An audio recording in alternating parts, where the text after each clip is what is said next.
इस वीडियो में हम प्राइम नंबर का एक प्रोग्राम बनाएंगे जिसमें हम 0 से लेके 20 तक तमाम के तमाम प्राइम नंबर को डिस्प्ले करेंगे। तो यहाँ पे हम एक प्रोग्राम बनाते हैं इंट मेन फंक्शन हमारा स्टार्ट हो जाएगा। इसके अंदर हम कुछ वेरिएबल डिक्लेयर करेंगे जिसमें हमारे पास एक i होगा, एक वेरिएबल हमारे पास j होगा, एक वेरिएबल हमारे पास j होगा, एक वेरिएबल हमारे पास लिमिट होगा और एक वेरिएबल हमारे पास चेक होगा जिसकी वैल्यू 0 होगी। इसमें से चेक को हमने डिफ़ॉल्ट वैल्यू जो है वो इनिशियलाइज कर दिया कि वो 0 होगी। बेसिकली यहाँ पे हम एक मैसेज देंगे जी आउट एंटर द लिमिट। ये हम इसलिए मांग रहे हैं ताकि वे फिक्स ना हो कि हमारा प्रोग्राम के 1 से लेके 100 तक, 1 से लेके 20 तक या 1 से लेके 30 तक नंबर डिस्प्ले हो। हमसे हर दफ़ा पूछेगा कि कितने तक जो है प्राइम नंबर डिस्प्ले करना चाहते हैं। सो यहाँ पे हम सी इन जो है उसको लिमिट दे देंगे। तो जो भी हम लिमिट देंगे वो लिमिट में हम क्या करा लेंगे, स्टोर करा लेंगे।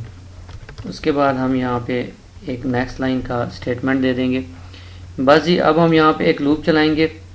हम 2 लूप चलाएंगे। एक लूप नंबर्स को कंट्रोल करेगी, यानी कि मेन नंबर लेगी, पहले लेगी 1, फिर 2 लेगी, फिर 3 लेगी। तो इसको हम चलाते हैं i is equal to 1, i is less than or equal to limit, और वो लूप लिमिट तक चलेगी और यहाँ पे i प्लस प्लस हो जाएगा। एक लूप हमारी ये चल गई।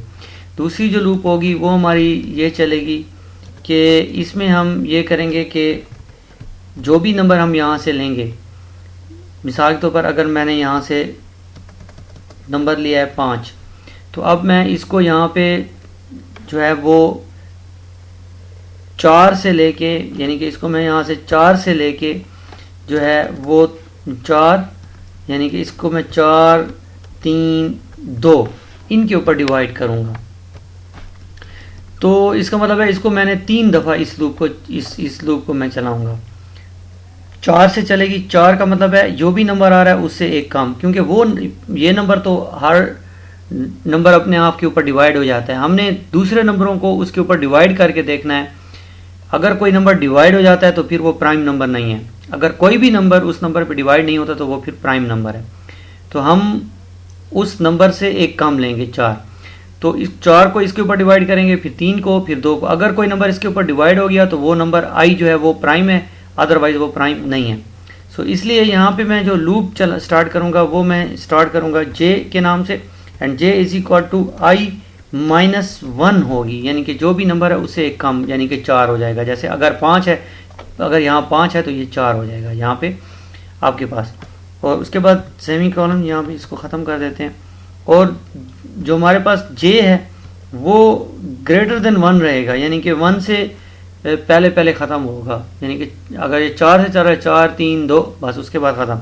और हर दफ़ा j जो है वो माइनस माइनस होता रहेगा, यानी कि पीछे की तरफ लूप चल रही होगी।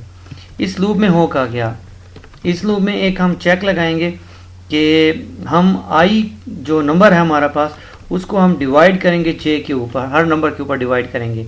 अगर वो 0 के बराबर आ जाता है तो इट्स मीन हम यहाँ पे 2 काम करेंगे। नंबर 1, चेक एक जो हमारे पास वेरिएबल था वो जो 0 हमने यहाँ पे दिया हुआ है, चेक का इनिशियल वैल्यू क्या होगी, 0 होगी, उसको 1 कर देगा। और ब्रेक स्टेटमेंट के साथ हम, यानी कि ब्रेक स्टेटमेंट यूज़ करेंगे जो कि इस लूप को ब्रेक कर देगी, यानी कि ये लूप आगे नहीं चलेगी। कोई भी नंबर जब डिवाइड हो जाता है तो इसका मतलब है कि वो फिर प्राइम नंबर नहीं रहा, तो इसलिए इस लूप के अब चलने का कोई फ़ायदा नहीं, फिर हम नेक्स्ट नंबर लेंगे। तो अब यहाँ पे हम जो है ये लूप हमें एक नंबर लेगी, यानी कि 1 देगी, 1 को चेक करेंगे ये प्राइम है, 2 को चेक करेंगे ये प्राइम है, 3 को चेक करेंगे, 4 को, 5, इस तरह से ये हमें नंबर देगी। और फिर ये हम उस नंबर को मुख्तलिफ नंबर्स के ऊपर डिवाइड करके देखेंगे कि डिवाइड हो जाए। अगर डिवाइड हो जाता है तो चेक 1 हो जाएगा और ब्रेक कर देगा, यानी कि ये लूप ख़त्म हो जाएगी। जब ये लूप ख़त्म होगी, ये लूप यहाँ पे ख़त्म हो रही है, तो इसका मतलब है जब ये लूप ख़त्म हो जाएगी यहाँ पे, तो इससे जब हम बाहर आएंगे तो अब हमने चेक करना है कि नंबर डिवाइड हुआ या नहीं हुआ। तो यहाँ पे हम चेक करते हैं, if check is not equal to 0।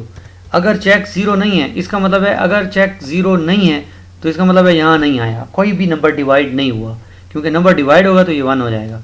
तो अगर हमारे पास चेक 0 नहीं है तो फिर तुम एक इसको डिस्प्ले कर दो, इसी नंबर को आई को, और एक और काम भी हम कर देंगे कि एक सेमी कॉलन भी साथ लगा देंगे, कॉमा भी साथ लगा देंगे। और अब यहाँ पे अगर जो है वो चेक की वैल्यू 0 है तो इसका मतलब है ये स्टेटमेंट जो है वो एग्जीक्यूट होगी, अदरवाइज ये स्टेटमेंट तो एग्जीक्यूट होगी भी नहीं। और फिर उसके बाद एक और काम भी करेंगे कि चेक को दोबारा 0 कर देंगे। चेक की अब जो भी वैल्यू थी, अब क्योंकि हम दोबारा नया जो है वैल्यू लेंगे, अब ये वैल्यू तो ख़त्म हो गई, यानी कि यहाँ पे अगर हमारे पास आया 5, 4 से लेके 4, 3, 2 के ऊपर डिवाइड किया, कोई भी नंबर डिवाइड नहीं हुआ, तो चेक क्या रहा? 0। यहाँ हमने कहा कि चेक अगर नॉट इक्वल टू 0 है, sorry, check is not equal to 1। अगर चेक 1 नहीं है इसका मतलब है चेक 0 है। अगर चेक 0 है, यहाँ पे हम ये भी लगा सकते हैं कि if check is equal to 0, अगर चेक क्या है? 0 है, तो इसका मतलब है कोई भी नंबर डिवाइड नहीं हुआ, तो आई को प्रिंट कर दो। और अगर चेक 1 हो गया है तो फिर ये स्टेटमेंट नहीं चलेगी, बल्कि चेक को दोबारा 0 कर देगा और फिर ऊपर आएगा और नया नंबर लेगा। तो इस तरीके से ये चलती रहेगी, और जब ये लूप ख़त्म होगी तो यहाँ पे हम बाहर आ जाएंगे और यहाँ पे हम जो है सिंपल रिटर्न कर देते हैं। रिटर्न 1 स्टेटमेंट यूज़ करते हैं ताकि मेन फंक्शन को रिटर्न हो जाए 1। सो इसको हम कंपाइल करते हैं पहले। ओके, इसमें कोई एरर नहीं, इसको रन करते हैं। तो अब हमसे पूछ रहा है एंटर द लिमिट। अब हमने 20 दी, एंटर किया। सो अब हमारे पास 1, 2, 3, 5, 7, 11, 13, 17, 19। तो ये लूप जो है 1 से लेके 20 तक जितने भी हमारे पास प्राइम नंबर थे वो यहाँ पे हमारे पास डिस्प्ले हो गए हैं। तो यहाँ पे हमने देखा कि प्राइम नंबर का प्रोग्राम जो है वो किस तरह से किया जाता है। आपको फिर बता दूँ, प्राइम नंबर वो नंबर होते हैं जिनके ऊपर अपने सिवा कोई भी टेबल डिवाइड नहीं होता। तो अगर कोई टेबल डिवाइड हो जाता है तो इसका मतलब है वो प्राइम नहीं है। और ये प्रोग्राम आप जो है ज़रूर शेयर कीजिएगा अपने दोस्तों के साथ। Thank you very much.